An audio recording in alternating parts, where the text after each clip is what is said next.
Human ang 8 kahigayon nga paglandfall sa nasud. Padulong na karon ang bagyong Tino sa West Philippine Sea. Ulahing nasiplatan sa pag-asa ang sentro sa bagyong Tino sa gilayong 190 kilometers kasadpan sa Coron, Palawan. Naglihok kini pa west-northwest sa gipaspason nga 20 kilometers per hour.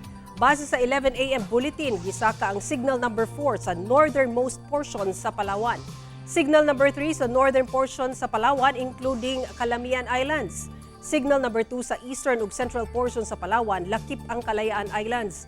Ug signal number 1 sa occidental Mindoro, lakip ang Lubang Islands. Southern portion of Oriental Mindoro, southern portion of Palawan, lakip ang Cuyo Islands. Sa latest track, padayon kining naglihok sa West Philippine Sea hangtod sa makagawas na sa Par unyang gabii o ugma sa kadlawon.